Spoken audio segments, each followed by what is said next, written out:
പിതാവിന്റെയും പുത്രന്റെയും പരിശുദ്ധാത്മാവിന്റെയും നാമത്തിൽ ആമേൻ.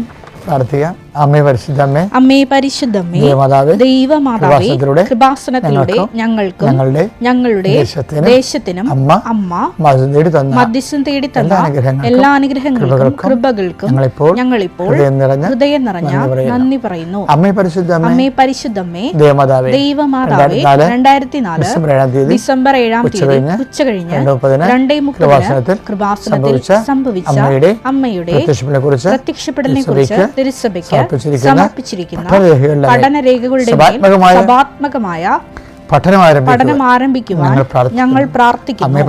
അമ്മേ പരിശുദ്ധമേ, ഭൂസ്വർലോകങ്ങളുടെ രാജ്ഞിയായ അങ്ങേയ്ക്ക് ഭൗമ സംരക്ഷണത്തിനായി പ്രപഞ്ച പ്രകൃതിയെ തന്നെ തിരുസഭ പ്രതിഷ്ഠിക്കുവാൻ ഈ പ്രത്യക്ഷീകരണം വഴി ഇടയാക്കണമേ. പരിശുദ്ധമേ, ജപമാലമാതാവേ, സകല കൃപാസനം പ്രാർത്ഥനകളോടും ചേർത്ത് ഞങ്ങളിപ്പോൾ പ്രാർത്ഥിക്കുന്ന ഈ കുടുംബത്തിന്റെ പ്രത്യേക നിയോഗം. മക്കളെ, അമ്മയുടെ പ്രത്യക്ഷീകരണത്തിന്റെ ഈ അനുഗ്രഹവേളയിൽ ഞങ്ങൾക്ക് സാധിച്ചു തരുവാൻ കനിയണമേ. വിശ്വാസ പ്രമാണം. സർവശക്തനായ പിതാവും ആകാശത്തിന്റെയും ഭൂമിയുടെയും സൃഷ്ടാവുമായ ദൈവത്തിൽ ഞാൻ വിശ്വസിക്കുന്നു. അവിടുത്തെ ഏകപുത്രനും ഞങ്ങളുടെ കർത്താവുമായ ഈശോ മിശിഹായിലും ഞാൻ വിശ്വസിക്കുന്നു. ഈ പുത്രൻ പരിശുദ്ധാത്മാവിനാൽ ഗർഭസ്ഥനായി കന്യകാമറിയത്തിൽ നിന്ന് പിറന്ന് പൊന്തിയോസ് പീലാത്തോസിന്റെ കാലത്ത് പീഡകൾ സഹിച്ച് കുരിശിൽ തറയ്ക്കപ്പെട്ട് മരിച്ച് അടക്കപ്പെട്ട് പാതാളങ്ങളിൽ ഇറങ്ങി മരിച്ചവരുടെ ഇടയിൽ നിന്ന് 3-ാം നാൾ ഉയർത്ത് സ്വർഗത്തിലേക്ക് എഴുന്നള്ളി സർവശക്തിയുള്ള പിതാവായ ദൈവത്തിന്റെ വലതുഭാഗത്തിരിക്കുന്നു. അവിടെ നിന്ന് ജീവിക്കുന്നവരെയും മരിച്ചവരെയും വിധിക്കുവാൻ വരുമെന്നും ഞാൻ വിശ്വസിക്കുന്നു. പരിശുദ്ധാത്മാവിലും ഞാൻ വിശ്വസിക്കുന്നു. വിശുദ്ധ കത്തോലിക്കാ സഭയിലും പുണ്യവാന്മാരുടെ ഐക്യത്തിലും പാപങ്ങളുടെ മോചനത്തിലും ശരീരത്തിന്റെ ഉയർപ്പിലും നിത്യമായ ജീവിതത്തിലും ഞാൻ വിശ്വസിക്കുന്നു. ആമേൻ. സുഖസ്ഥനായ ഞങ്ങളുടെ പിതാവേ, അങ്ങയുടെ നാമം പൂജിതമാകണമേ. അങ്ങയുടെ രാജ്യം വരണമേ. അങ്ങയുടെ തിരുമനസ് സ്വർഗത്തിലെ പോലെ ഭൂമിയിലും ആകണമേ. അന്നു വേണ്ടുന്ന ആഹാരം ഇന്ന് ഞങ്ങൾക്ക് തരണമേ. ഞങ്ങളോട് തെറ്റ് ചെയ്യുന്നവരോട് ഞങ്ങൾ ക്ഷമിക്കുന്നത് പോലെ ഞങ്ങളുടെ തെറ്റുകൾ ഞങ്ങളോടും ക്ഷമിക്കണമേ. ഞങ്ങളെ പ്രലോഭനത്തിൽ ഉൾപ്പെടുത്തരുതേ, തിന്മയിൽ ഞങ്ങൾ രക്ഷിക്കണമേ. ആമേൻ. നന്മ നിറഞ്ഞ മറിയമേ, സ്വസ്തി. കർത്താവ് അങ്ങയുടെ കൂടെ സ്ത്രീകളിൽ അങ്ങ് അനുഗ്രഹിക്കപ്പെട്ടവളാകുന്നു. അങ്ങയുടെ ഉദരത്തിൻ ഫലമായി ഈശോ അനുഗ്രഹിക്കപ്പെട്ടവനാകുന്നു. പരിശുദ്ധ മറിയമേ, തമ്പുരാന്റെ അമ്മേ, പാപികളായ ഞങ്ങൾക്ക് വേണ്ടി ഇപ്പോഴും ഞങ്ങളുടെ മരണസമയത്തും തമ്പുരാനോട് അപേക്ഷിക്കണമേ. ആമേൻ. ഈ പ്രഭാതത്തിലെ കർത്താവിന്റെ തിരുസന്നിധിയിലെ നമ്മൾ നിർത്തപ്പെടുകയാണ്. നമുക്ക് ഈ പ്രാർത്ഥനകൾക്ക് പ്രാർത്ഥിക്കാൻ കഴിയും. ഇപ്പം നിങ്ങൾ രാവിലെ എഴുന്നേറ്റ് പ്രാർത്ഥിക്കുന്ന ശരീരത്തിൽ പ്രായമുള്ളവരൊക്കെ ഇത് താമസം എഴുന്നേക്കണമെന്നൊക്കെ ഞാൻ അറിയാറുണ്ട്. എന്നാലും നിങ്ങളെ ഒക്കെ ഇത്തിരി താമസിച്ച് ചില പ്രായമുള്ളവരൊക്കെ ചെയ്യുമ്പോൾ ചില രോഗികളൊക്കെ അങ്ങനെ ചെയ്യത്തില്ലേ. അപ്പോൾ എന്നാലും അതിൻ്റെ ഏറ്റവും പ്രധാനപ്പെട്ട കാരണം എന്ന് പറയുന്നത് നിങ്ങളാണത് ചെയ്യണമെന്ന് നിങ്ങൾ പറയരുത്. ദൈവം നിങ്ങളെ കൊണ്ടത് ചെയ്യിക്കുന്നുണ്ട്. ഞാനെപ്പോഴും ഓർക്കുകയെ ഈ കുരിശിൻ്റെ ചുവട്ടിൽ അമ്മ നിന്നെന്ന് പറയത്തില്ലേ. അപ്പോൾ പരിശുദ്ധാത്മാവ് എൻ്റെ ഉള്ളിൽ നിന്ന് പറയും, അങ്ങനെയല്ല കേട്ടോ, നിർത്തിയതാണ് കേട്ടോ എന്ന് പറയും. അപ്പോഴും ഞാൻ എൻ്റെ കണ്ണ് നിറഞ്ഞു പോകും. കാര്യം അത് വേറെ വിഷയമല്ലേ. അത് ദൈവം അതുകൊണ്ട് തന്നെ നമ്മൾക്ക് എഴുന്നേക്കാൻ പറ്റുന്നുണ്ട്. ഈ പ്രാർത്ഥന ചെല്ലുന്നുണ്ടെങ്കിൽ ദൈവം നമ്മളെ കൊണ്ട് ചെല്ലുകയാണ്. അപ്പോൾ ദൈവവും നിങ്ങൾ തമ്മിൽ കൊള്ളാവുന്ന ഒരു ബന്ധമുണ്ടെന്ന് ഓർത്തേക്കണം. So let us come to prayer. കർത്താവേ, നിൻ്റെ ഉന്നതമായ നാമത്തിന് സ്വസ്ഥം ചെയ്യുന്നു. കർത്താവേ, നിൻ്റെ വിശുദ്ധ പൗരോഹിത്യത്തെ മഹത്വപ്പെടുത്തണമേ. കർത്താവേ, സഭയിലുള്ള സാന്നിധ്യം പ്രകടമാക്കണമേ. അമ്മേ പരിശുദ്ധമേ, ദേവമാതാവേ, അമ്മയുടെ പ്രത്യക്ഷീകരണത്തിൻ്റെ അടയാളങ്ങൾ എല്ലാ ദിവസവും എല്ലാവരും പ്രതീക്ഷിച്ചുകൊണ്ട് ഞങ്ങൾ പ്രത്യക്ഷീകരണ പ്രാർത്ഥന ചെല്ലുകയാണ്. ആ പ്രാർത്ഥന കഴിഞ്ഞ് ഇനി അതിൻ്റെ അടയാളങ്ങൾ എല്ലാ മക്കൾക്കും എല്ലാ നേരവും അനുഭവിച്ച് ഞങ്ങളുടെ ജീവിതം തന്നെ പ്രത്യക്ഷീകരണത്തിൻ്റെ സാക്ഷിയാകാൻ വേണ്ടി ദൈവത്തിൻ്റെ വെളിയായി തിരഞ്ഞെടുത്ത് വിവേചിച്ച് മനസ്സിലാക്കാനുള്ള പരിശുദ്ധാത്മാവിൻ്റെ അഭിഷേകം ഇപ്പോൾ പ്രാർത്ഥിക്കുന്ന മക്കൾക്കെല്ലാം നൽകണമെന്ന് പ്രാർത്ഥിക്കുന്നു. വീടില്ലാത്തവർ ഈശോ കാണിക്കുന്നുണ്ട്. ഈ തണുപ്പത്ത് മഴയത്ത് വെള്ളപ്പൊക്കം വരുമ്പോൾ സമാധാനത്തെ ഉറങ്ങാൻ പറ്റാത്തവരെ കാണിക്കുന്നുണ്ട്. അവരെല്ലാം മനസ്സിൽ കൊണ്ട് ഞാൻ പ്രാർത്ഥിക്കുന്നുണ്ട്. അടുത്ത കൊല്ലം വർഷകാലം ഉണ്ടാവുമെങ്കിൽ കർത്താവ് അതൊക്കെ നിങ്ങളെ സെറ്റ് ചെയ്തിരിക്കണം. അല്ലെങ്കിൽ കർത്താവ് ഇപ്പോൾ അത് കാണിക്കേണ്ട കാര്യമില്ല. അപ്പം അതുകൊണ്ട് എൻ്റെ ഈ പ്രാർത്ഥന കൂടുന്നവരെ ആർക്കെങ്കിലും ഭവനത്തിന് തടസ്സങ്ങളുണ്ട്, ഭവനമില്ലാത്ത അവസ്ഥ ഉണ്ട്, ഭവനം വെക്കാൻ വീടില്ലാത്ത അവസ്ഥ ഉണ്ടെങ്കിൽ കർത്താവ് തന്നു കഴിഞ്ഞു എന്നുള്ള ഉദ്ദേശത്തോടു കൂടി ബോധ്യത്തോടെയൊക്കെ പ്രാർത്ഥിക്കാവുന്നതാണ്. അപ്പോൾ നിങ്ങൾ പറയും ഞങ്ങളുടെ മുമ്പിൽ ഒന്നും കാണുന്നില്ല എന്ന് പറയും. കാണുന്നില്ല എന്ന് പറഞ്ഞു കഴിഞ്ഞാൽ നമ്മുടെ മുമ്പിൽ കർത്താവിനെ മാത്രം കണ്ടാൽ മതി, കൃപാസന സാക്ഷ്യങ്ങൾ നിങ്ങൾ കേട്ടാൽ മതി. അപ്പോൾ ഇല്ലായ്മയിൽ നിന്ന് ദൈവം ഇന്നും ഉള്ളതെന്ന് പോലെ വിളിച്ചു വരുത്തുന്നത് നമുക്ക് കാണാൻ പറ്റും. അതിന് ഏറ്റവും വലിയ നമ്മളെ സഹായിക്കുന്നത് ഉടമ്പടി തന്നെയാണ്. കാര്യം അത് വർക്കൗട്ട് ചെയ്യണത് not by merit but by ഗ്രേസിലാണ്. കർത്താവെ, അങ്ങയുടെ മക്കൾ ജോലിയില്ലാത്തവർ, അതുപോലെ തന്നെ ഇപ്പോഴും അഡ്മിഷൻ കിട്ടാത്തവർ, അവർ വിചാരിക്കുന്ന സബ്ജക്റ്റിന് അഡ്മിഷൻ കിട്ടാത്തവർ, വിചാരിക്കുന്ന കോളേജിൽ അഡ്മിഷൻ കിട്ടാത്തവർ, അങ്ങനെ ഓരോരോ അലച്ചിൽ വിഷമിക്കുന്നവരുണ്ട്. ഈശോയെ, ആ സ്കൂളിൽ കീട്ടിൽ ഞാൻ പഠിക്കത്തില്ലെന്നൊക്കെ പറഞ്ഞ കുഞ്ഞുങ്ങളുണ്ട്. അവർ പറയണ മാതാപിതാക്കന്മാർക്ക് മനസ്സിലാവണില്ല. എവിടെയും കിട്ടിയാൽ പോരെ, എങ്ങനെയും പഠിച്ചാൽ പോരെ എന്ന് പറയുമ്പോഴേ മക്കളും മാതാപിതാക്കന്മാരും തമ്മിൽ ഭയങ്കര കമ്മ്യൂണിക്കേഷൻ ഗ്യാപ്പാണ്. ആ മക്കൾക്ക് അറിയാം ആ സ്കൂളിൽ തന്നെ പഠിച്ചാൽ മാത്രമേ ഇതിന് സ്കോപ്പ് ഉള്ളതെന്ന് അറിയാം. പക്ഷെ അത് പറഞ്ഞ് മനസ്സിലാക്കാൻ മാതാപിതാക്കന്മാരെ മനസ്സിലാക്കാൻ ചിലരെ പറ്റണില്ല. അതുകൊണ്ട് പലതരത്തിലുള്ള പഠന വിഷയങ്ങളുമായി ബന്ധപ്പെട്ടുള്ള ചർച്ചകളും അക്രമങ്ങളും പ്രത്യാക്രമണങ്ങളും പോലെ നടന്നുകൊണ്ടിരിക്കുന്ന അവസ്ഥയിൽ സമാധാനം നഷ്ടപ്പെട്ട കുടുംബങ്ങളുണ്ട്. പരസ്പരം മാനസികമായിട്ട് അകന്നു പോയവരുണ്ട്. ഒരുമിച്ച് ഒരു ലക്ഷ്യത്തിന് വേണ്ടി ഐക്യത്തോടെ മുന്നേറാൻ പറ്റാത്തവരുണ്ട്. അവരെല്ലാം ഞാൻ ഈ സമയത്ത് ഓർത്ത് പ്രാർത്ഥിക്കുന്നു. അമ്മ അവിടെ ചെല്ലണം. അമ്മ അവരുടെ കൂടെ അവരുടെ ജീവിതത്തിൻ്റെ വിഷയങ്ങൾ ഏറ്റെടുക്കണം. അവർക്ക് മാനുഷികമായി പരാജയപ്പെട്ടെടുത്ത് അമ്മയുടെ പ്രത്യേക മാധ്യസ്ഥത്തിലെ ആ കുടുംബം ഐക്യപ്പെട്ട് വരണം. യേശുക്രിസ്തു നാമം അവർ പേറണം. ആ നാമം ലോകത്തിന് കൊടുക്കാനോ സുഖത്തിന് ഉപകരണമാകണം. എൻ്റെ കർത്താവിൻ്റെ ഉന്നതമായ നാമത്തിൽ ഗർഭിണികളായ അമ്മമാരിപ്പോൾ കാണുന്നുണ്ട്, മക്കളില്ലാത്ത അമ്മമാരെ കാണുന്നുണ്ട്. അവരെല്ലാം കർത്താവിൻ്റെ തിരുമുറുപാട് വലതുകരത്താൽ കർത്താവ് ആശീർവദിക്കട്ടെ. കൃപാസനത്തിൻ്റെ പ്രാർത്ഥനകൾ നോക്കുമ്പോൾ പല കാര്യങ്ങളും വളരെ നിസ്സാരമാണ്. നമ്മളത് ആ നിസ്സാരമാണെന്ന് നമുക്ക് തോന്നത്തിൻ്റെ കാരണം നമ്മൾ ദൈവമായിട്ട് ആ ഉടമ്പടി എടുത്തിട്ടെങ്കിൽ പോലും ഉടമ്പടിയുടെ അരുവിലേക്ക് വരാത്തത് കൊണ്ട് തന്നെയാണ്. അപ്പോൾ എല്ലാവരും ഉടമ്പടിയുടെ അരുവിലേക്ക് വരുന്നതിന് വേണ്ടിയും ആ ആന്തരികമായ ബോധ്യം അവർക്ക് ലഭിക്കുന്നതിന് വേണ്ടിയും പരിശുദ്ധ ദൈവമാതാവിനെ സമർപ്പിച്ച് പ്രാർത്ഥിക്കുന്നു. ചെറിയ കടകൾ, കമ്പോളങ്ങൾ, വ്യവസായങ്ങൾ, വ്യാപാരങ്ങൾ, ഏജൻസികളൊക്കെ ചെയ്ത് ജീവിക്കുന്നവർക്ക് ഒരു ഗതിയും പരഗതിയും ഇല്ലാതെ നഷ്ടമായി കിടക്കുന്നവരുണ്ട്. അതുപോലെ തന്നെ പലതരത്തിൽ മനസ്സിനെ വിഷമിച്ച് വേദനിച്ച് കഴിയുന്നവരുണ്ട്, അതുകൊണ്ട് കൃഷി നഷ്ടപ്പെട്ടവരുണ്ട്, കൃഷി ഇപ്പോൾ ഇറക്കാനുള്ള സമയമായി വരുന്നവരുണ്ട്. അപ്പോൾ അവരെല്ലാ മേഖലകളെയും കർത്താവെ ആശീർവദിക്കണമേ. കന്നുകാലികളെ നായ്ക്കാലികളെ വളർത്തിക്കൊണ്ട് ജീവിക്കുന്നവരുണ്ട്, അതിന് രോഗങ്ങൾ വരുന്നവരുണ്ട്. അങ്ങനെ പല വിഷയങ്ങളും അനുഭവിക്കുന്ന കുടുംബങ്ങൾ, വർഷകാലത്തിൻ്റെ രോഗങ്ങൾ അനുഭവിക്കുന്നവർ, ഇങ്ങനെ എല്ലാ മേഖലകളെയും കർത്താവേ നിൻ്റെ ഉന്നതമായ നാമത്തിൽ സഭയുടെ അധികാരത്തിൽ കുരിശിൻ്റെ അടയാളത്തിൽ കൃപാസാൽത്താറെ ജീവനോടെ പ്രത്യക്ഷപ്പെട്ട പരിശുദ്ധ അമ്മയുടെ മാധ്യസ്ഥത്തിലെ സകല സങ്കടങ്ങളെയും യേശുക്രിസ്തു നാമത്തിൽ പരിഹരിക്കപ്പെടട്ടെ. നിത്യപിതാപുത്രനും പരിശുദ്ധാത്മാവായ സർവീസിൽ നീക്കുവാമേ. എൻ്റെ പ്രിയപ്പെട്ടവരെ, കഴിഞ്ഞ ദിവസങ്ങളിൽ ഒരു സഹപ്രവർത്തകൻ എന്നോട് ചോദിച്ചു, കുറച്ചുകൂടി മെച്ചമായി ആധ്യാത്മികമായിട്ട് വളരാൻ ഞാൻ എന്ത് ചെയ്യണമെന്ന് ചോദിച്ചു. ഞാൻ പറഞ്ഞ് വീട്ടിലോട്ട് മടങ്ങാൻ പറഞ്ഞു. എന്താ കാര്യം വെച്ച് കഴിഞ്ഞാൽ നമ്മൾക്ക് പല നമ്മളുണ്ടല്ല എന്ന് വെച്ച് കഴിഞ്ഞാൽ സമൂഹത്തിൽ ഒരു നമ്മളുണ്ട്, അല്ലേ? സ്കൂളിൽ, കോളേജിൽ, അവിടെ നിങ്ങളെക്കുറിച്ചുള്ള ഇമ്പ്രഷനുണ്ട്. ഇതെല്ലാം ഫേക്കാണ്. നിങ്ങളുടെ കമ്പനിയിൽ, ഹോസ്പിറ്റലിൽ നിങ്ങളെക്കുറിച്ചൊരു ഇമ്പ്രഷനുണ്ട്, പുറത്തേക്ക് അത് ഫേക്കാണ്. ഫേക്ക് അല്ലാത്ത ഇമ്പ്രഷൻ ആരുടെ ആണെന്നറിയാമോ? വീട്ടുകാരുടെ.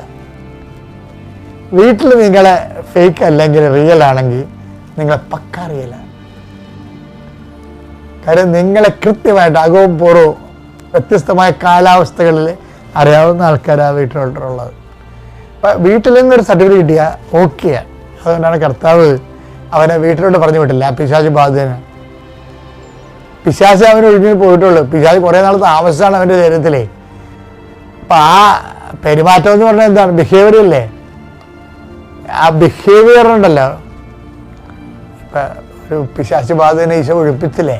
അപ്പം അവൻ കർത്താവ് വള്ളത്തെ കയറി കഴിഞ്ഞപ്പോൾ ശിഷ്യന്മാർ കഴിഞ്ഞപ്പോൾ അവർ വള്ളത്തിൽ കയറാൻ പോയി. അപ്പോൾ ശിഷ്യന്മാർ ചോദിച്ചാൽ നീ ഇവിടെ പോകണമെന്ന് ചോദിച്ചു. അപ്പോൾ പറഞ്ഞു ഞാൻ കർത്താവ് ഇവിടെ എല്ലാം അവിടെ കൂടെ വരുമെന്ന് പറഞ്ഞു. അപ്പോൾ ഈശോ ആ കേസ് അറ്റൻഡ് ചെയ്ത് പറഞ്ഞു നീ അത് വിട്ടിപ്പോ. അതെനിക്ക് ഭയങ്കര ഇഷ്ടപ്പെട്ട ഭാഗം. നീ അത് വിട്ടിപ്പോ എന്താ കാര്യം, കുറേ നാൾ പിശാച് താമസിച്ച ശരീരമല്ലേ. അപ്പോൾ അതിൻ്റെ അകത്തൊരു ബിഹേവിയർ സിസ്റ്റം ഡെവലപ്പ് ചെയ്ത് കാണും. അത് സുഖപ്പെടണമെന്നുണ്ടെങ്കിൽ വീട്ടിൽ ചെന്ന് അവർ കറക്ഷൻ ചെയ്യണം. അത് മർക്കോസ് 5:18-19. അവർ വഞ്ചിയിൽ കയറാൻ തുടങ്ങിയപ്പോൾ പിശാച് ബാധിച്ചിരുന്ന മനുഷ്യൻ അവനോട് കൂടെ പോകുന്നതിന് അനുവാദം ചോദിച്ചു. നല്ല മനുഷ്യനുണ്ട്, അനുവാദം ചോദിച്ചാൽ ബിഹേവിയർ ശരിയായി വരുന്നുണ്ട്. എന്നാൽ യേശു അനുവദിച്ചില്ല. അവൻ പറഞ്ഞു നീ വീട്ടിൽ സ്വന്തക്കാരുടെ അടുത്തേക്ക് പോവുക. സ്വന്തക്കാരെന്ന് പ്രത്യേകം എക്സ്പ്ലെയിൻ ചെയ്യുന്നുണ്ട്. വീടെന്നുകൊണ്ട് ഞങ്ങള് നിയമമൊക്കെ പഠിക്കുമ്പോൾ ഹോം എന്ന് വെച്ചാൽ എന്താണത് വിശദീകരിക്കുന്നുണ്ട്. സ്വന്തക്കാർ താമസിക്കുന്ന സ്ഥലം. സ്വന്തക്കാരെടുത്ത് ചെന്നിട്ട് കർത്താവ് നിനക്ക് വേണ്ടി എന്തെല്ലാം പ്രവർത്തിച്ചുവെന്നും എങ്ങനെ നിന്നോട് കരുണ കാണിച്ചുവെന്നും അവരെ അറിയിക്കുക. കർത്താവിന്റെ കരുണയുടെ കൈമാറ്റക്കാരനായിട്ടാണ് അവനെ വിടുന്നത് സ്വന്തം വീട്ടിലോട്ട്. അതാണ് ഏറ്റവും വലിയൊരു വിഷയം. അതായത് സ്വന്തം വീട്ടില് കർത്താവിന്റെ കരുണയുടെ കൈമാറ്റക്കാരനായിട്ട് ഒരു ദൈവ വിളി കൊടുത്ത് അവനെ വിടുകയും കുറച്ച് കാലം കഴിയുമ്പോൾ ആ വീട്ടുകാരുടെ കൂടെ ജീവിച്ച് കഴിയുമ്പോൾ ആ പഴയ ബിഹേവിയറൊക്കെ ഇല്ലേ, ആ ബിഹേവിയർ സിസ്റ്റം ഓഫ് ബിഹേവിയർ ഉണ്ടല്ലോ, അത് പതുക്കെ സബ്സൈഡ് ചെയ്ത് അവൻ കറക്റ്റ് സുവിശേഷമാകും. ആ സമയത്ത് കർത്താവിൻ്റെ കൂടെ അവൻ ചിലപ്പോൾ കർത്താവിനെ തിരിച്ച് വിളിച്ച് കൂടെ നിർത്തിയെന്നും വരും. അപ്പോൾ എപ്പോഴും നമ്മളെക്കുറിച്ചുള്ള ഫസ്റ്റ് ഹാൻഡ് നോളജ് നമ്മൾ അത് തരേണ്ടത് വീട്ടുകാരാണ് തരേണ്ടത്. അതുകൊണ്ട് Isho ചോദിക്കുകയെ whom do you say that I am? അതാണ് ഈശോയ്ക്കും തൻ്റെ പേഴ്സണൽ അസസ്മെൻറ്റിന് എന്താ അടിസ്ഥാനപ്പെടുന്നത്. തന്നെക്കുറിച്ചുള്ള പേഴ്സണൽ അസസ്മെൻറ്റിനെ സ്വയം വിലയിരുത്തലിന് ഈശോ അവലംബിക്കുന്നത് എന്താണ്? വീട്ടുകാരെയാണ്. അതാണ് ഈശോ പറയുന്നത്. എന്താണ് whom do you say? Mathai 16:15 അവൻ അവരോട് ചോദിച്ചു എന്നാൽ ഞാൻ ആരെന്നാണ് നിങ്ങൾ പറയുന്നത്? ശിമിയോൻ പത്രോസ് പറഞ്ഞു നീ ജീവനുള്ള ദൈവത്തിന്റെ പുത്രനായ ക്രിസ്തുവാണ്. അപ്പൊ നിന്റെ വീട്ടുകാര് നീ ദൈവത്തിന്റെ ആളാണെന്ന് പറഞ്ഞാൽ നീ ദൈവത്തിന്റെ ആളാണ്. ഓക്കെ അല്ലേ? അപ്പം അതിനുവേണ്ടി നല്ല ഗുഡ് സർട്ടിഫിക്കറ്റ് വീട്ടിൽ നിന്ന് കിട്ടാൻ വേണ്ടി പ്രത്യേകം ശ്രദ്ധിച്ചു കഴിഞ്ഞാൽ പെട്ടെന്ന് ഉടമ്പടി ഫയറാകും. പ്രിയപ്പെട്ടവർ, എപ്പോഴും നമ്മൾ മനസ്സിലാക്കേണ്ട കാര്യം, ഒരിക്കലും ഒരു വിശ്വാസിയെ സംബന്ധിച്ചിടത്തോളം ഒരിക്കലും സമയം വൈകിട്ടില്ല. എന്താണ് കാരണം? ഇപ്പോൾ നമ്മൾ 6:35 മർക്കോസിൻ്റെ സുവിശേഷത്തിലെ 6:35 നമ്മൾ വായിച്ചത് എന്താണ്? ഇതൊരു വിജനപ്രദേശമാണ്, സമയവും വൈകിയിരിക്കുന്നു. പക്ഷേ നമുക്കറിയാം എന്താ സംഭവിച്ചതെന്ന്. ഈശോ അപ്പം വർദ്ധിപ്പിച്ചു, 5 അപ്പം 5000 പേർക്കായി ഭാഗിച്ചു. അപ്പോഴെന്താ സംഭവിച്ചു വെച്ച് കഴിഞ്ഞാൽ ഈ വൈകിയ സമയം വൈകാത്ത പോലെ അവർക്ക് അനുഭവപ്പെട്ടു. അതെന്ത് വെളിച്ചത്തിലാണ്? കർത്താവിൻ്റെ സാന്നിധ്യമാണ്. നിൻ്റെ സമയം വൈകിയോ നേരത്തെയായോ എന്ന് നിശ്ചയിക്കുന്നത് ആരാണ്? ക്രിസ്തുവാണ്, നിൻ്റെ കർത്താവാണ്. അപ്പോൾ ക്രിസ്തു നിൻ്റെ പക്ഷത്താണെങ്കിലേ ഒരു സമയത്തിന് നിനക്കെതിരെ നിൽക്കാൻ പറ്റത്തില്ല. പൗലോസ് അപ്പോസ്തലൻ ചോദിക്കണില്ലേ 8:32 റോമാലേഖനം, കർത്താവ് നമ്മുടെ പക്ഷത്താണെങ്കിൽ ആര് നമുക്കെതിരെ നിൽക്കുമെന്നാണ്. പക്ഷേ ആര് മാത്രമല്ല, എന്ത് നമുക്കെതിരെ നിൽക്കുമെന്ന് നമുക്ക് ചോദിക്കാം. കർത്താവ് നമ്മുടെ പക്ഷത്താണെങ്കിൽ എന്ത് നമുക്കെതിരെ നിൽക്കും എന്ന് വെച്ചാൽ സമയമോ നമുക്കെതിരെ നിൽക്കത്തില്ല. കർത്താവ് നിൻ്റെ കൂടെ ഉണ്ടെങ്കിൽ നിൻ്റെ സമയം വൈകിട്ടില്ല. ദൈവവേദലേ, കർത്താവ് നിൻ്റെ കൂടെ ഉണ്ടെങ്കിൽ നിൻ്റെ സമയം നേരത്തെയും ആയിട്ടില്ല. കാര്യം എന്താണ്? വൈകിയതും വൈകിപ്പിക്കാത്തത് കർത്താവായ ദൈവമാണ്. പക്ഷേ എപ്പോഴും നമ്മൾ സുവിശേഷത്തിൽ കണ്ടുമുട്ടുന്ന ഒരു സത്യമുണ്ട്. അതായത് നേരത്തെ ആയാൽ, ഇപ്പോൾ യോഹന്നാൻ 2:3 നമ്മൾ അത് ഉടമ്പടി വചനമുണ്ട്. എന്താണ്? എൻ്റെ സമയം ഇനിയും സമാഗതം ആയിട്ടില്ല. യോഹന്നാൻ 2:3 എന്താ വായിക്കണത്? എൻ്റെ സമയം ഇനിയും സമാഗതം ആയിട്ടില്ല. അപ്പോൾ ആയിട്ടില്ല, സമയം ആയിട്ടില്ലെന്ന് പറഞ്ഞാലും സമയം നേരത്തെ ആണെന്ന് പറഞ്ഞാലും അത് ക്രമീകരിക്കുന്നത് ആരാണ്? ഈശോയാണ്. പക്ഷേ നമുക്കൊരു സത്യം മനസ്സിലായി. എന്താണ്? പരിശുദ്ധ അമ്മയുണ്ടെങ്കിൽ ശക്തമായൊരു മാധ്യസ്ഥം അവിടെ കിട്ടുമെന്ന്. വൈകിപ്പോയ സമയത്തിന് ശക്തമായൊരു മാധ്യസ്ഥം. ഇപ്പം 13 വർഷമായി അവർക്ക് മക്കളില്ല. മക്കളില്ല എന്നപ്പോൾ എന്ത് സംഭവിച്ചത്? അവരിവിടെ വന്ന് അവരോട് പറഞ്ഞു, ഇനി ഞാൻ കേരളത്തിൽ എനിക്ക് പോകാൻ ആശുപത്രിയില്ല എന്നാ പറഞ്ഞിരിക്കണേ. പക്ഷേ ഇവിടെ വന്ന് പ്രാർത്ഥിച്ചുകൊണ്ട് നിൽക്കുന്ന സമയത്ത് ഞാൻ ക്ലാസ്സിൽ കുറേ ആൾക്കാരങ്ങനെ പ്രാർത്ഥിച്ചുകൊണ്ടിരിക്കുകയാണ്. ഒരു സെക്കൻഡ് പ്രാർത്ഥിച്ചുകൊണ്ടിരിക്കുകയാണ്. അപ്പോൾ ഇവിടെ നിലയം വിളിച്ചിരിക്കണം കണ്ടപ്പോൾ ഇവിടെ വിളിച്ചു, എന്താ പറ്റും മോളെ? എനിക്ക് 13 വർഷമായിട്ട് മക്കളില്ല. അപ്പോൾ നീ പോയിക്കോ, കർത്താവ് നിനക്ക് കുഞ്ഞിനെ തരും. ഒറ്റ വാക്കാണ്. ആ ഒറ്റ മാസം അവൾ ഗർഭിണിയാവും. അതായത് അച്ഛൻ്റെ വാക്കെന്നല്ല പ്രശ്നം. ഞാനൊരു വാക്ക് പറയുമ്പോൾ ആരെ ആശ്രയിച്ചാണ് അത് പറയണത്? കർത്താവിനെ ആശ്രയിച്ചാണ്. അതാണ് ഞാൻ ഈ ഒറ്റ സാക്ഷ്യം കേട്ടാൽ മതി, ഏതവിശ്വാസിയും വിശ്വാസിയാകുന്നു. എന്താ കാര്യം? ക്രിസ്തു ഇന്നും ജീവിക്കുന്നു. ഞാൻ ആ വാക്ക് പറയണത്, എൻ്റെ വാക്കിൻ്റെ മധ്യസ്ഥ ആരാണ്? പരിശുദ്ധ അമ്മയാണ്. പരിശുദ്ധ അമ്മയുടെ മധ്യസ്ഥത്തിലാണ് യേശുനാമത്തിൽ പറയണത്. അങ്ങനെ ആര് ഞാൻ തന്നെയല്ല, ആര് അഭിഷിക്തരാകാം, അഭിഷിക്തരല്ലാത്തവരാകാം. നീ കടുത്ത വിശ്വാസത്തിൽ ദൈവത്തിൻ്റെ മുമ്പിൽ ദൈവനാമത്തിൽ പറഞ്ഞാൽ വിശ്വസിക്കുന്നവരുടെ കൂടെ എന്നല്ല പറഞ്ഞത്, ഈ അടയാളം ഉണ്ടായിരിക്കുമെന്ന്. വിശ്വസിക്കുന്ന കൂടെ ഉണ്ടാകുന്ന ഒരു വിഷയം എന്താണ്? അടയാളമാണ്. അപ്പോൾ 16:17 മർക്കോസിൻ്റെ സുവിശേഷം, വിശ്വസിക്കുന്നവരുടെ കൂടെ ഈ അടയാളം ഉണ്ടാകും. അപ്പോൾ വിശ്വസിക്കുന്ന കൂടെ എപ്പോഴും അടയാളം ഉണ്ടാകും. ഒരാളുടെ ജീവിതത്തിൽ അടയാളം ഇല്ലെങ്കിൽ വിശ്വാസിയാണോ അല്ല എന്ന് ഒരു സംശയം ഉണ്ടാകും. കാര്യം എന്താണ്? വിശ്വാസത്തിൻ്റെ കൂടെ അടയാളം ഉണ്ടാകും. വിശ്വാസി പ്രാർത്ഥിക്കുക, കർത്താവായ ദൈവമേ, ഞാൻ അങ്ങയുടെ വിശ്വാസിയായി തുടരുകയാണ്. എന്റെ ജീവിതത്തിലും അടയാളങ്ങൾ ലഭിച്ചുകൊണ്ട് എന്റെ വിശ്വാസത്തെ നീ അടയാളങ്ങളാൽ സ്ഥിരീകരിക്കണമേ. ഓ കർത്താവേ, എന്റെ വിശ്വാസത്തെ നീ അടയാളങ്ങളാൽ സ്ഥിരീകരിക്കണമേ. ശ്രദ്ധിക്കട്ടെ, നമ്മളെപ്പോഴും മനസ്സിലാക്കേണ്ട ഒരു വിഷയം, അതായത് നമ്മൾക്ക് വൈ മരിയൻ മീഡിയേഷൻ, എന്തുകൊണ്ട് നമ്മൾ മരിയൻ മാധ്യസ്ഥത്തിലെ അഭയം പ്രാപിക്കണം? ഇപ്പം എന്നോട് ആരെങ്കിലും ചോദിച്ചാൽ നിങ്ങൾ ആരാണെന്ന് ചോദിച്ചാൽ ഞാൻ പറയും, ഞാൻ ബേസിക്കലി ഒരു കാത്തലിക് പ്രീസ്റ്റാണ്. പക്ഷേ ഫണ്ടമെൻ്റലി ഞാനൊരു റാഡിക്കൽ മരിയൻ ഇവാഞ്ചലിസ്റ്റാണ്. ഞാൻ ഈ ദിവസങ്ങളൊക്കെ ധ്യാനിച്ചുകൊണ്ടിരുന്ന വിഷയം ഇതാണ്, റാഡിക്കൽ മരിയൻ ഇവാഞ്ചലിസ്റ്റാണ്. പക്ഷേ സാധാരണ ഇവാഞ്ചലിസ്റ്റ് അല്ല, റാഡിക്കൽ മരിയൻ ഇവാഞ്ചലിസ്റ്റ് എന്ന് വെച്ചാൽ അമ്മ വഴികെ അമ്മയുടെ മാതൃക, അമ്മയുടെ നിലപാട്, ഓരോ വിഷയങ്ങളിലുമുള്ള അമ്മയുടെ ജ്ഞാനം, ഇതെല്ലാം എങ്ങനെയാണ്, എന്തിനാണ്, എപ്പോഴാണ് സംഭവിക്കുന്നതിനെക്കുറിച്ചൊക്കെ ഇങ്ങനെ വളരെ കരുതലോടുകൂടി ശ്രദ്ധയോടുകൂടി വീക്ഷിച്ചുകൊണ്ട് അത് എപ്പോഴും അനുകരിക്കാനും മറ്റുള്ളവരോട് അനുകരിക്കാൻ വേണ്ടി അവരുടെ മുമ്പിൽ എപ്പോഴും ഒരു ഫ്രെയിം വർക്ക് കൊടുക്കുന്നതാണ് എൻ്റെ ഒരു ലക്ഷ്യം. അതാണ് ഞാൻ പറഞ്ഞ റാഡിക്കൽ മരിയൻ ഇവാഞ്ചലിസ്റ്റ് എന്ന്. ഞാൻ എപ്പോഴും അമ്മയോട് ഇങ്ങനെ സംസാരിച്ചുകൊണ്ടേയിരിക്കും. ഓരോ വിഷയവും കിട്ടണത് നിങ്ങൾക്ക് കൂടി യോജിക്കുന്ന കാര്യമല്ല നിങ്ങളോട് പറയും. ഇപ്പോൾ ഉദാഹരണത്തിന് എല്ലാ അമ്മയുടെ ഏറ്റവും വലിയ ഗുണം എന്താ? നമുക്ക് ഈശോനെ അറിയാവോ? പൂർണ്ണമായിട്ട് അറിയാവോ?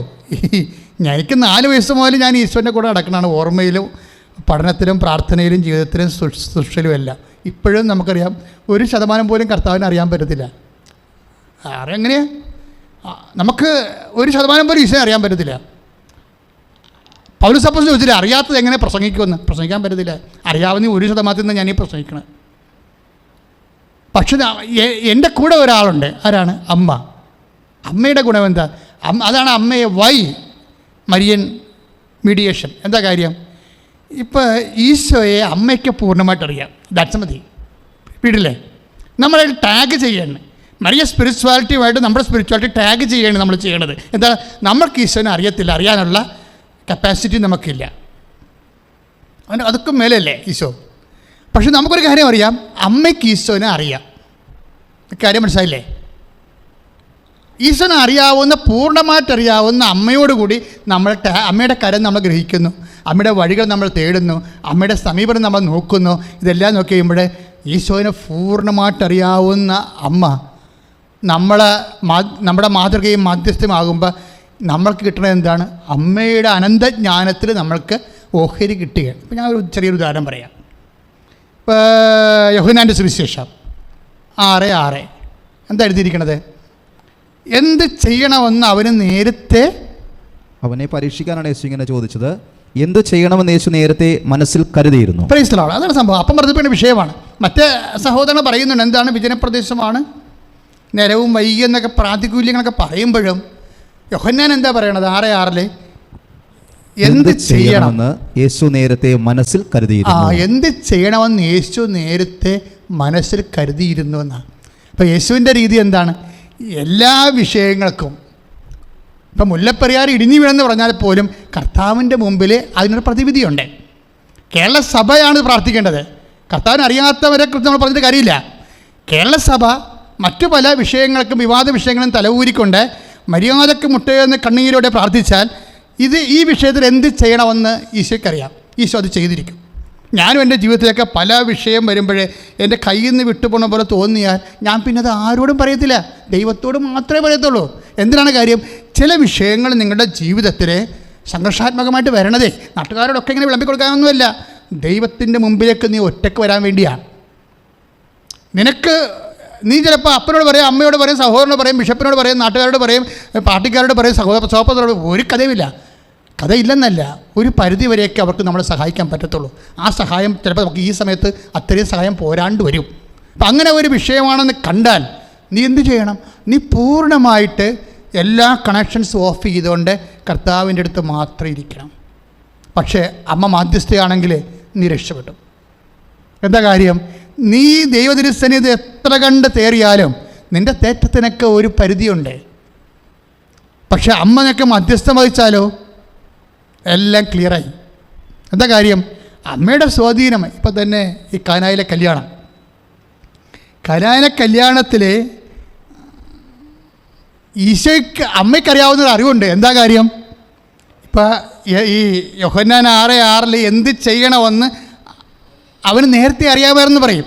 ഇങ്ങനെ എന്ത് ചെയ്യണമെന്ന് നേരത്തെ യേശുവിന് അറിയാമെന്ന് അമ്മയ്ക്കറിയാം. അതാണ് അമ്മ പെട്ടെന്ന് റഷ് ചെയ്യാൻ കാരണം. ഇത് അപ്പോസ്തലന്മാരറിയാൻ കുറച്ച് സമയമെടുത്തു. എന്ത് ചെയ്യണമെന്ന് അവന് നേരത്തെ അറിയാമായിരുന്നു എന്നുള്ളത് യോഹന്നാൻ പറയുന്നത് കാനായിൽ സംഭവിക്കണത് എന്താണ്?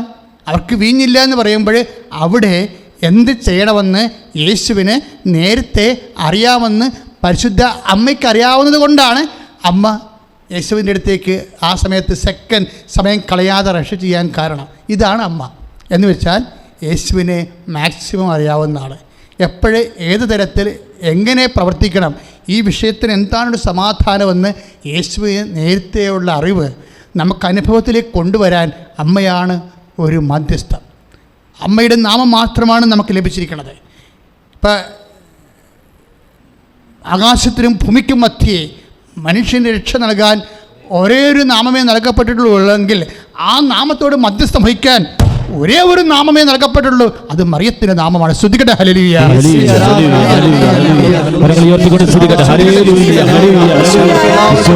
പരിശുദ്ധ പരമദിവ്യകാരുണ്യ പ്രിയമുള്ളവരെ, പിന്നെ രണ്ടാമത് എനിക്ക് എൻ്റെ സഹോദരങ്ങളുമായിട്ട് പങ്കുവെക്കാനുള്ളത് ഇപ്പോൾ ഉടമ്പടി സമയത്തിൻ്റെ പ്രാർത്ഥനയാണ് അല്ലേ? കാര്യം സമയഘടികാരവും നെഞ്ചിൽ ചേർത്തുകൊണ്ടാണ് അമ്മ കൃപാസ്ഥാനത്തറയിൽ പ്രത്യക്ഷപ്പെട്ട കാലം മുതലാണ് നമ്മുടെ സമയത്തെക്കുറിച്ച് ഇത്രയും ആഴമായിട്ട് പ്രാർത്ഥിക്കുന്നത്. അതുകൊണ്ട് ഞാൻ എപ്പോഴും സുവിശേഷം വായിക്കുമ്പോഴും പഴയ നിയമം വായിക്കുമ്പോഴും ഒക്കെ സമയത്തെക്കുറിച്ച് കൂടുതൽ ആലോചിക്കും. കാര്യം നമ്മുടെ മുമ്പിൽ, എൻ്റെ മുമ്പിൽ സമയഘടികാരം കാണിച്ചതാണ് അമ്മ. നെഞ്ചത്ത് ചാർത്തിയാണ്. അതായത് നമുക്കൊരു വലിയൊരു നെഞ്ച് മുഴുവനും ഒരു 3/4 ഭാഗം നിറഞ്ഞു നിൽക്കുന്ന ചെറിയതൊന്നുമല്ല, വാച്ച് പോലെയല്ല, ഒരു ടൈം പീസിനേക്കാൾ വലിയ വിസ്താരവും വ്യാസാർത്ഥമുള്ളതാണ് അമ്മ കാണിച്ച സമയഘടികാരം. ഞാൻ ഈ കാഴ്ച കണ്ട കാലം മുതലെല്ലാം സമയത്തെക്കുറിച്ച് എപ്പോഴും ചിന്തിക്കും. ബൈബിൾ എപ്പോഴും പറയുന്ന ഒരു സംഭവം, ചില സമയങ്ങൾ സ്വീകാര്യമാണ്, ചില സമയങ്ങൾക്ക് എന്താ കുഴപ്പം? സ്വീകാര്യമല്ല. ഇപ്പം സ്വീകാര്യമായ സമയമുണ്ട്, സ്വീകാര്യമല്ലാത്ത സമയമുണ്ട്. ഇപ്പം ചില സമയങ്ങൾ പ്രസാദകരമാണ്, ചില സമയങ്ങൾ പ്രസാദകരമല്ല. ഈ പ്രസാദകരമായ സമയത്ത് എന്താ സംഭവിക്കുന്നത്? ഞാൻ നിൻ്റെ പ്രാർത്ഥന കേട്ടു. ഇപ്പം 2 കൊരിന്ത്യർ 6:2 അവിടുന്ന് അരുളി ചെയ്യുന്നു, സ്വീകാര്യമായ സമയത്ത് ഞാൻ നിന്റെ പ്രാർത്ഥന കേട്ടു. രക്ഷയുടെ ദിവസത്തിൽ ഞാൻ നിന്നെ സഹായിക്കുകയും ചെയ്തു. ഇതാ സ്വീകാര്യമായ സമയം. അപ്പം ഇങ്ങനെ ഒരു സമയമുണ്ട്, ദൈവത്തിന് സ്വീകാര്യമായ സമയം. അപ്പോൾ കാനായിൽ എന്താ പറയണത്? ഇത് സ്വീകാര്യമായ സമയമല്ല എന്നാണ് പറയണത്. It is not acceptable time. അപ്പോൾ സ്വീകാര്യമായ സമയമല്ല ഉണ്ട്. അമ്മയുടെ കാര്യത്തിന് ശേഷം സമയമെല്ലാം സ്വീകാര്യമാകാൻ കാണാം. ഇപ്പം യേശു ഈ ദിവസങ്ങളിലൊക്കെ തിരുപ്പിറവിയുടെ സന്ദേശം നൽകിയപ്പോൾ അക്രൈസ്തവരായ സഹോദരങ്ങൾ പോലും അവരുടെ ടി വികളിലെല്ലാം പറഞ്ഞത്, ക്രിസ്മസ് മെസ്സേജിന് പറയണത്, ക്രിസ്തു കാലത്തെ രണ്ടായിട്ട് ഭാഗിച്ചു എന്നാണ്. കാലത്തെ രണ്ടായിട്ട് ഭാഗിച്ചു, ചരിത്രത്തെ ക്രിസ്തു രണ്ടായിട്ട് ഭാഗിച്ചു. ഞാൻ ആ സമയത്ത് അതൊക്കെ കേട്ടുകൊണ്ട് കട്ടിലെ കിടക്കുമ്പോൾ ഞാൻ വിചാരിച്ചത്, അമ്മയും സമയത്തെ രണ്ടായിട്ട് ഭാഗിച്ചിട്ടുണ്ട്. എന്താ കാര്യം?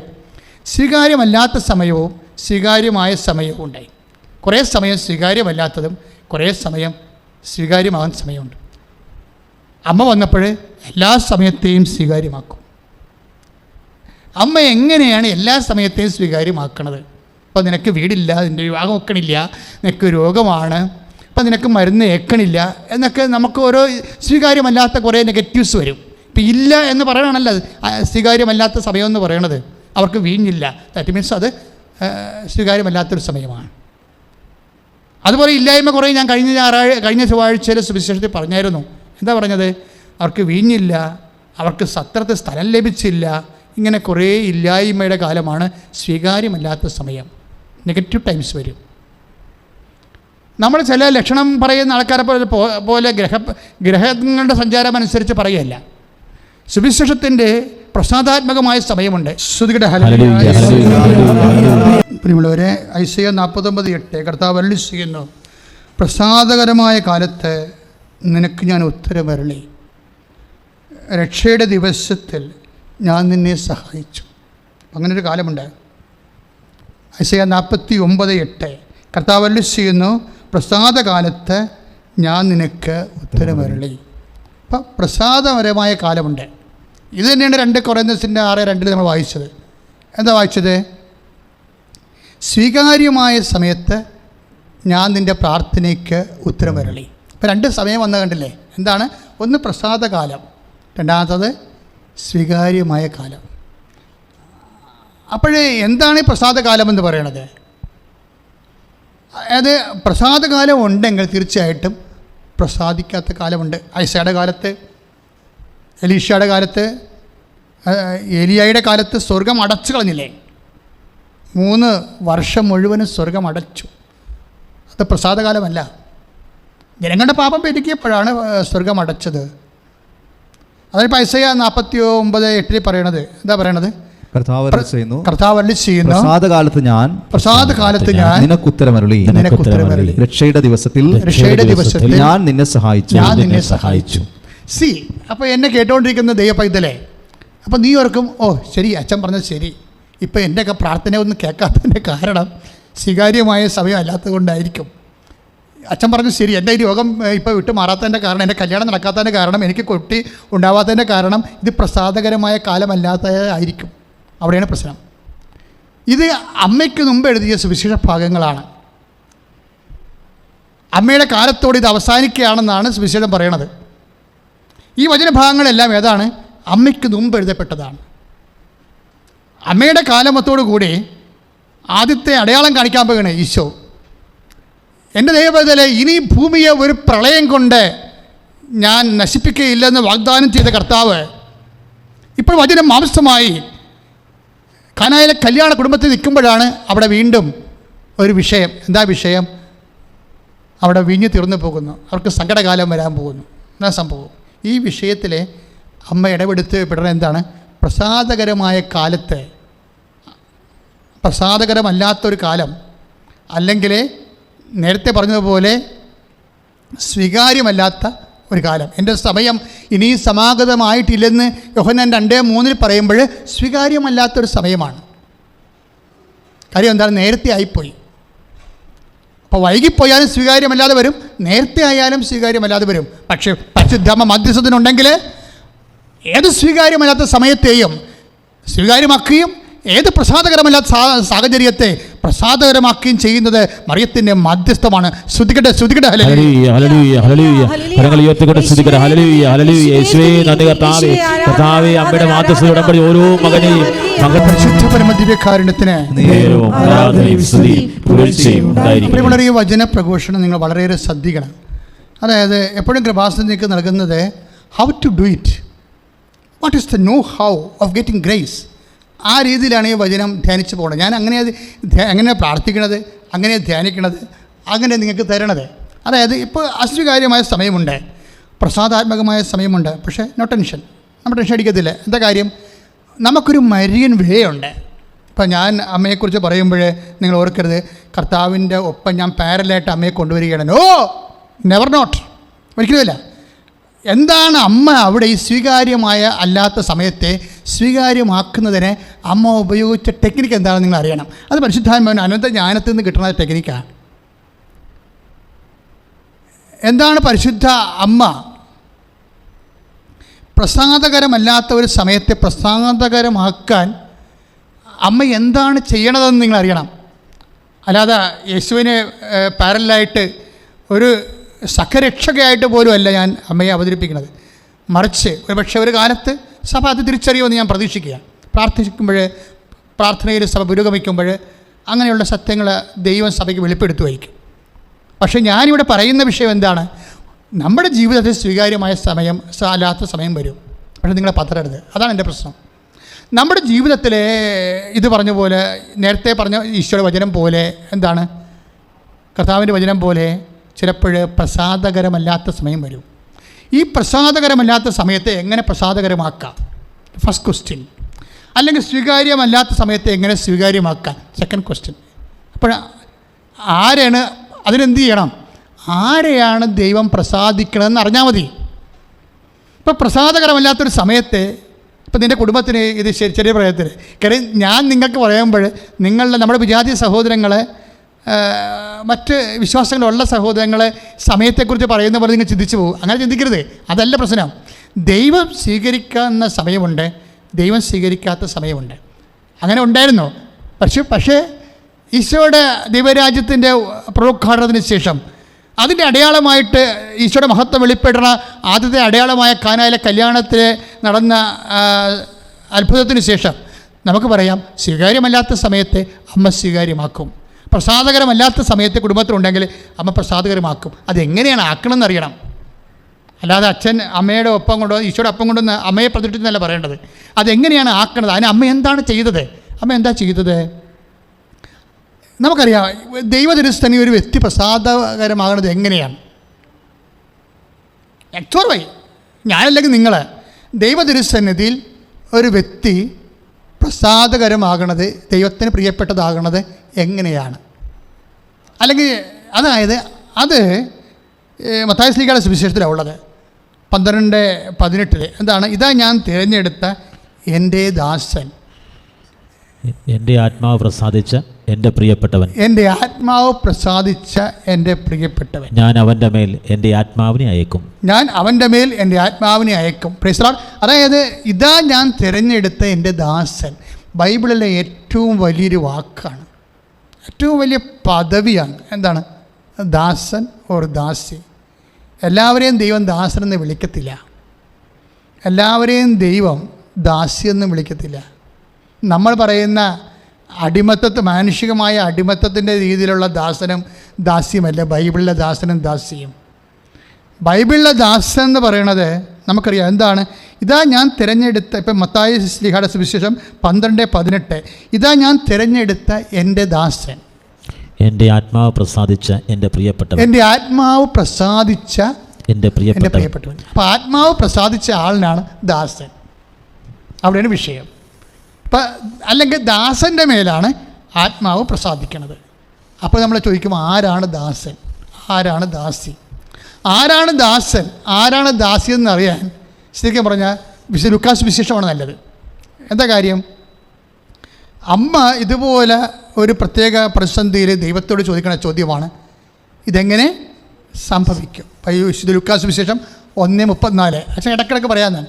കാര്യം നമ്മുടെ ഉടമ്പടിയുടെ ഭയങ്കരമായ ഒരു വചനമാണത്. അതാണ് ഇതെങ്ങനെ സംഭവിക്കും. ഇപ്പോൾ 13 വർഷമായിട്ട് മക്കളില്ല.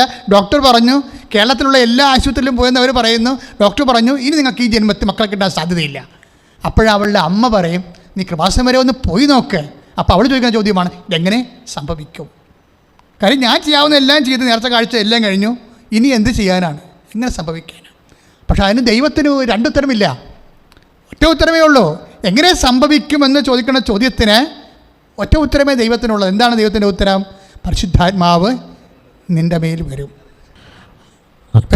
ലൂക്കാസ് വിശേഷം 1:35, പരിശുദ്ധാത്മാവ് നിൻ്റെ മേൽ വരും. ഏറ്റു പറഞ്ഞേ, പരിശുദ്ധാത്മാവ് നിൻ്റെ മേൽ വരും. അത്യുന്നതന്റെ ശക്തി നിന്നിൽ പ്രവർത്തിക്കും. ഈ മാനുഷികമായ പ്രവർത്തനമൊന്നുമില്ല, ശാസ്ത്രത്തിൻ്റെ പ്രവർത്തനമൊന്നുമില്ല, ഔഷധത്തിൻ്റെ പ്രവർത്തനമൊന്നുമില്ല. എന്താ സംഭവം? ബൈബിള് 2 തരം പ്രവർത്തനങ്ങളെ പറയുന്നുണ്ട്.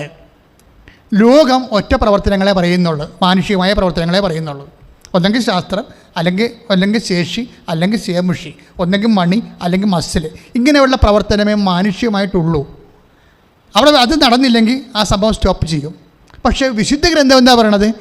നിങ്ങളുടെ ഈ നാളെ ചത്തുപോണ മനുഷ്യനെക്കുറിച്ച് പറയുന്ന വിഷയമല്ല. 2 തരം ശക്തിയുണ്ട്. ഒന്ന് മാനുഷികമായ ലോകത്തിൻ്റെ ശക്തി, മറ്റേതെന്താണ്? ഉന്നതത്തിൻ്റെ ശക്തി.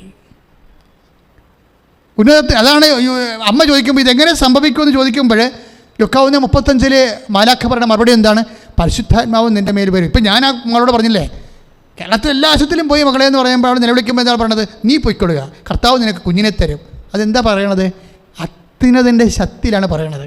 അത് ബൈബിളിൽ 2000 കൊല്ലം നമ്മൾ സംഭവിച്ചതല്ല, കൃപാസനത്തിൽ 1 കൊല്ലം മുമ്പ് സംഭവിച്ച വിഷയമാണ്.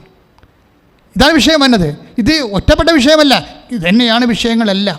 ഓരോ സാക്ഷ്യവും നിങ്ങൾ കേട്ടോ നോക്കൂ, ഓരോ സാക്ഷ്യവും നിങ്ങൾ കേട്ടോ നോക്കൂ. ആൾക്കാർ കൃപാസനത്തിൽ ഇപ്പോൾ എന്തിനാണ് വരണമെന്ന് ചോദിച്ചു കഴിഞ്ഞാൽ സാക്ഷ്യം പറയാനുണ്ടേ എന്ന് പറഞ്ഞാൽ വരുന്നത്. സാക്ഷ്യം പറയാനുണ്ടേ. എന്നിട്ട് അവരെന്ത് വീറോടും വാശിയോടും കൂടിയാണ് അവർ സാക്ഷ്യം പറയണത്. ആരെയൊക്കെ തോൽപ്പിച്ച പോലെയാണ് സാക്ഷ്യം പറയണത്. അവർ തോൽപ്പിച്ചത് ആരെയാണ്? ലോകത്തെ തോൽപ്പിച്ചു. അവർ തോൽപ്പിച്ചത് ആരെയാണ്? മനുഷ്യൻ്റെ ധാരണകളെ തോൽപ്പിച്ചു. അവർ തോൽപ്പിച്ചത് ആരെയാണ്? മനുഷ്യൻ്റെ യുക്തിയെ തോൽപ്പിച്ചു. അവർ ജയിച്ചത് ആരെയാണ്? ദൈവ തിരുമനസ് നിറവേറ്റിക്കൊണ്ടാണ് അവർ ദൈവ തിരുമനസ്സിനെയാണ് ജയിച്ചത്. അപ്പം അത്രയും ദൈവത്തിന് സാക്ഷ്യം പറയുകയാണ്. കാര്യം ബൈബിളിലെ ഒരു ശക്തമായൊരു വചനമുണ്ട്. ഇപ്പോൾ ഐസയ വചനങ്ങളിലെ, ഇപ്പോൾ ഐസയ വചനം 42:3, ഐസയ വചനം 42:3 ശ്രദ്ധിക്കട്ടെ. ഹല്ലേലൂയ, യേശു സ്തോത്രം, ഹല്ലേലൂയ. ചതഞ്ഞ ഞാങ്ങണ അവൻ മുറിക്കുകയില്ല, മങ്ങിയ തിരി അവൻ കെടുത്തുകയുമില്ല. ചതഞ്ഞ ഞാങ്ങണ അവൻ മുറിക്കുകയില്ല, മങ്ങിയ തിരി അവൻ കെടുത്തുകയില്ല. അവൻ വിശ്വസ്തയോടെ നീതി പ്രവർത്തിക്കും.